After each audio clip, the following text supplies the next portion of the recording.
Tuan, bolehkah aku tahu apakah kamu dapat membiarkanku melihat metode Qi dan teknik Do milikmu? Fang Qian tampaknya menyadari bahwa kata-katanya agak tidak pantas. Dia segera membuka mulut untuk menjelaskan. Tuan, jangan salah paham. Ini adalah aturan rumah lelangku. Apapun yang terlalu berharga harus diperiksa olehku. Tentu saja aku yang tua ini pasti tidak akan berbicara tanpa berpikir. Aku pasti akan mengatakannya sebenarnya, kata Fang Qian. Pria parubaya itu mengerutkan kening saat menatap Fang Qian. Setelah itu dia mendengus dingin. Kemudian melemparkan 2 gulungan di tangannya ke arah Fang Qian. Fang Qian dengan santai menangkap 2 gulungan yang terbang di atasnya. Mata tuanya yang keruh segera menatap gulungan-gulungan di tangannya. Segera setelah itu, Fang Qian perlahan menutup matanya. Seutas kekuatan spiritual mengalir ke dalam gulungan-gulungan itu dengan pikirannya. Setelah beberapa saat, Fang Qian akhirnya membuka matanya. Tidak buruk, apa yang dikatakan Tuan ini memang benar. Saat kata-kata Fang Qian perlahan menyebar, para Dodi yang hadir segera menunjukkan ekspresi putus asa. Bahkan Jin Yaoyu saat ini tidak dapat menahan diri untuk tidak menghela nafas dengan kerutan di dahinya. Dia pikir keterampilan bertarung tingkat roh miliknya akan cukup baginya untuk memenangkan pil transformasi ekstrim. Tetapi dia tidak pernah menduga bahwa teknik Do yang dikeluarkan oleh pria parubaya itu tidak dapat dibandingkan dengan miliknya. Apakah ada seseorang yang masih bisa mengeluarkan metode Qi tingkat tinggi atau keterampilan bertarung lainnya? Di panggung lelang, Fang Qian melihat ke sekeliling sambil tersenyum. Pada saat melihat tatapan Fang Qian, kebanyakan orang diam-diam menciutkan kepalanya karena takut akan ditarik ke dalam perahu pencuri oleh orang ini lagi. Harga pil transformasi ekstrim ini tiba-tiba digoreng sampai sejauh ini oleh lelaki tua di depan mereka. Mereka bahkan takut akan berteriak dan menembak lagi karena kata-kata Fang Qian. Pada saat yang sama, para elit Dodi juga kembali ke ruang VIP masing-masing dengan wajah tidak senang. Melihat situasi seperti itu, Fang Qian tidak berani terus berharap harga yang lebih tinggi. Jika tidak ada, aku ingin mengumumkan di sini bahwa Zhao Jian adalah pemenang pil transformasi ekstrim yang sudah menjadi barang lelang terakhir dari pelelangan Tianyun di kota Yan ini. Begitu Fang Qian mengatakan ini, semua orang di tempat segera tahu nama pria parubaya itu. Di dalam ruang VIP, setelah mendengar nama pria parubaya itu, Xiaoyan tidak bisa menahan diri untuk tidak mengerutkan kening. Ada ekspresi khawatir tanpa alasan di hatinya. Kalau begitu, aku akan umumkan di sini bahwa lelang ini sudah berakhir. Di lain waktu, kalian bisa melanjutkan kegiatan perdagangan bebas lanjutan di rumah lelang.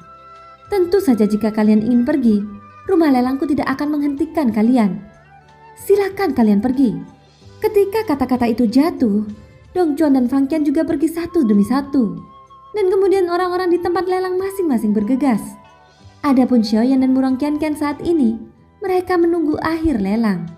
Murong Qianqian segera terbangun dari suasana sebelumnya yang membosankan. Ayo pergi, lelang sudah berakhir. Ayo keluar dari sini, kata Murong Qianqian sembari datang ke sisi Xiaoyan. Sepasang tangannya melingkari lengan Xiaoyan dan ingin menariknya pergi. Melihat ini, Xiaoyan tidak bisa menahan diri untuk tidak menunjukkan ekspresi menangis atau tertawa.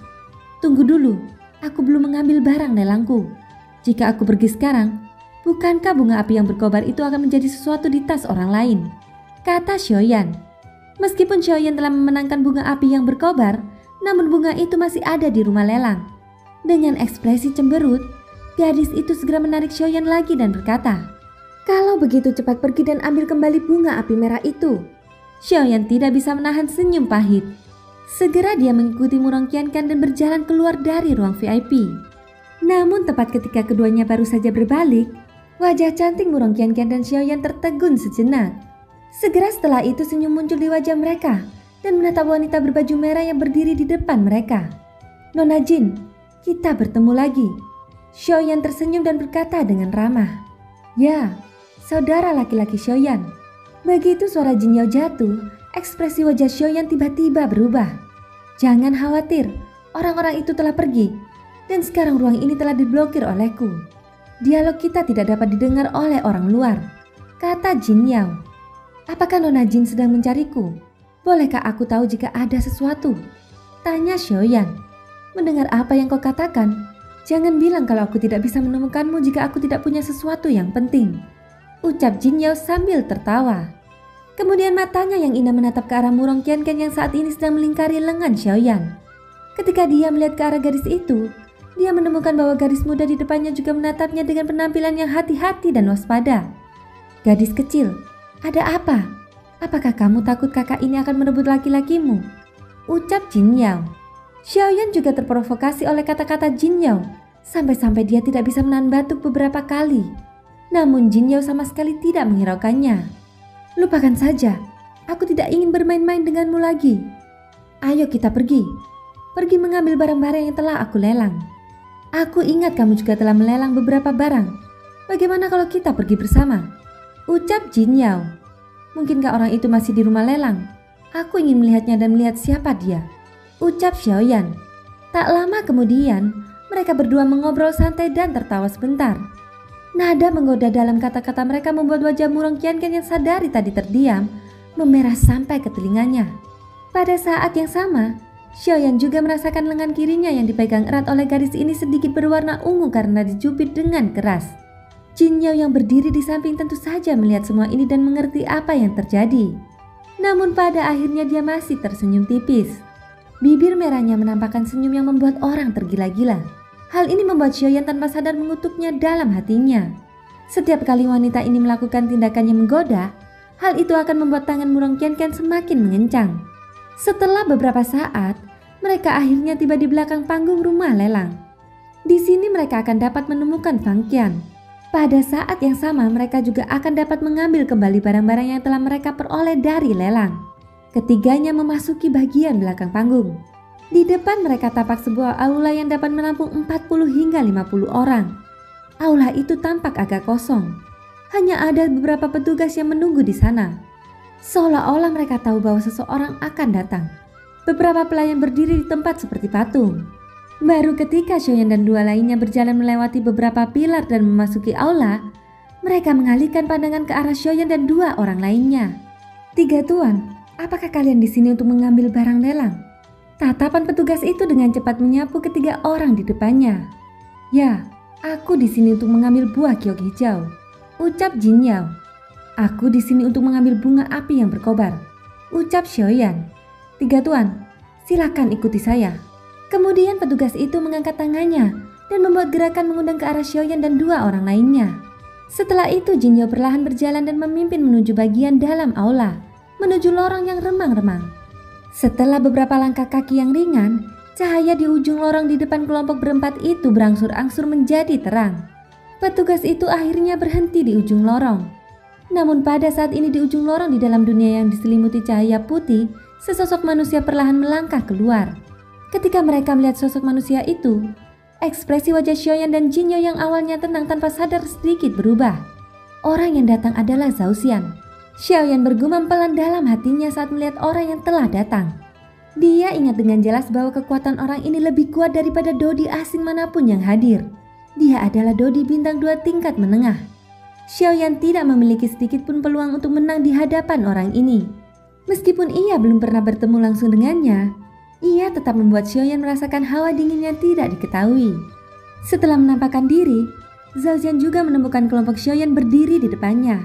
Seketika dia mengerutkan keningnya. Suara dengusan dingin terdengar dari hidungnya. Niat membunuh tiba-tiba terpancar di matanya yang putih keperakan saat tatapannya melihat Xiaoyan. Meskipun niat membunuh itu hanya sekilas lalu menghilang, niat itu langsung ditemukan oleh Jin Yao yang saat itu sedang mengamatinya. Seketika tubuh Jin Yao bergerak. Tubuhnya yang indah segera menghalangi di depan Xiaoyan dan Murong Qianqian. Sepasang matanya yang cantik juga memancarkan hawa dingin yang pekat. "Kamu adalah Jin Yao, pemilik rumah 1000 obat kan?" Tatapan mata dingin Zhao Xian perlahan beralih dari Xiaoyan ke Jin Yao. Ekspresi wajahnya tidak berubah sedikit pun karena aura yang dimiliki Jin Yao. "Siapa kamu?" ucap Jin Yao.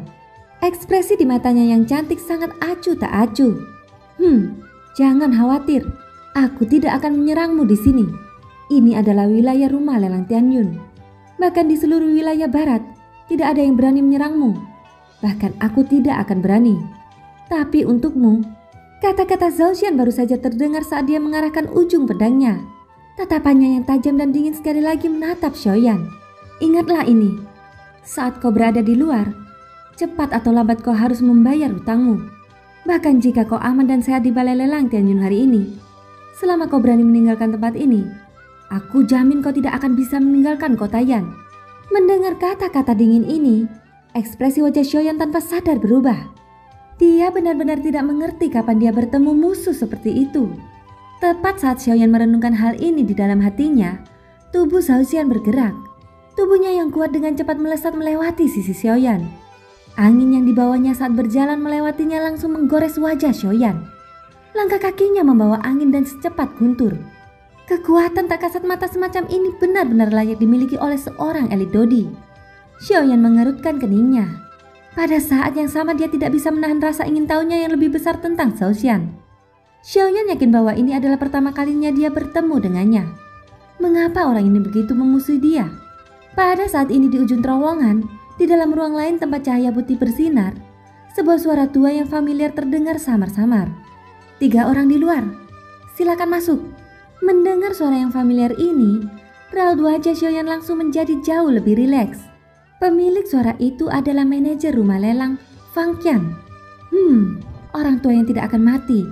Aku penasaran siapa orang tua itu. Ternyata kau lagi. Menanggapi hal ini, Jin Yao yang berada di samping Xiaoyan sedikit mengerutkan bibir merahnya. Wajahnya menunjukkan ekspresi santai. Jelas kepergian Zhao Xian telah menyebabkan tekanan di hatinya berkurang cukup banyak. Setelah mereka bertiga melangkah ke dalam cahaya putih, yang terlihat adalah sebuah ruangan batu. Ruangan batu itu tidak terlalu besar atau terlalu kecil. Ruangan itu dapat menampung hampir 20 orang. Dinding di 3 sisinya kosong tanpa hiasan apapun. Semuanya hitam seperti tinta. Satu-satunya perabot di ruangan batu itu adalah sebuah meja. Itu adalah meja batu hitam dengan berbagai binatang ajaib yang diukir di atasnya. Ada 3 kursi yang diletakkan di sekeliling meja batu. Ketiganya duduk sesuai urutan. Orang tua ini sudah menunggu lama. Aku sudah menyiapkan barang-barang untuk kalian berdua. Satu-satunya yang kurang adalah barang di tanganmu, ucap Fang Qian. Xiaoyan dan Jin Yao langsung mengerti. Setelah membukanya, sepotong gipsum berwarna putih susu seperti giok muncul di depan mereka bertiga. Ketika melihat gipsum, senyum di wajah Fang Qian semakin cerah. Dia segera memegang dengan hati-hati di tangannya. Dia mengendusnya dengan lembut dan menikmati aroma unik salep itu. Setelah beberapa saat, dia mengangguk sambil tersenyum. Tidak buruk, Nyonya Distrik Jin. Barang-barang yang kau bawa semuanya bagus. Berdasarkan koleksimu saja, aku khawatir rumah lelangku bahkan tidak bisa menyamai 1/10 dari apa yang kau miliki, ucap Fang Qian. Dia tidak bisa menahan diri untuk tidak menyanjungnya sambil tersenyum. Fang Qian juga mengeluarkan sebuah kotak giok dengan 1 tangan. Setelah membukanya, buah giok hijau muncul di depan mereka berempat. Ini adalah pesananmu, buah giok hijau. Nona Jin, jangan khawatir. Dengan orang tua ini di sini, aku jamin ini akan menjadi kualitas terbaik, ucap Fang Qian. Kemudian dia menatap Xiaoyan yang duduk di depannya. Dibandingkan dengan barang yang dikeluarkan oleh Jin Yao, Fang Qian lebih tertarik pada daun 1000 kipas yang dikeluarkan oleh Xiaoyan. Tuan Xiaoyan, bagaimana denganmu? Lelaki tua ini lebih penasaran tentang bagaimana kau berhasil mendapatkan daun 1000 kipas milik wanita ini. Ketika dia mengatakan ini, Fang Qian tidak lupa menggunakan tatapannya untuk menggoda Xiaoyan. Xiaoyan menggelengkan kepalanya dengan sikap acuh tak acuh. Dia tidak menjawab. Sebaliknya dia menjentikan jarinya dan cahaya putih menyala. Kemudian daun kipas hijau zamrud seukuran telapak tangan muncul di meja batu di depannya. Ini memang daun 1000 kipas yang berusia 1000 tahun. Rasanya sangat segar. Khasiat obatnya masih terjaga dengan baik, seolah-olah baru dipetik beberapa waktu lalu. Tentu saja aku punya cara sendiri untuk mengawetkan bahan-bahan obat ini. Tidak mengherankan jika bahan-bahan ini dapat diawetkan dengan sangat baik. Aku sudah mengeluarkan bunga 1000 kipas milikku. Bukankah seharusnya Anda juga memberikanku bunga api yang berkobar? Ucap Xiaoyan. Hahaha, sepertinya Tuan sangat tidak sabaran. Fang Qian tertawa perlahan sambil menggoda. Tanpa basa-basi lagi, dia menjentikan jarinya dan sebuah kotak giok muncul di atas meja batu di depan mereka. Xiaoyan tidak ragu sedikit pun saat ia segera membukanya. Seketika cahaya merah menyala dengan cepat melesat ke bagian dalam ruangan batu ini. Melihat bunga merah menyala dalam kotak giok, Xiaoyan dengan cepat menyimpan bunga berkibar di dalam kotak giok. Bunga api yang berkobar akhirnya ada di tanganku.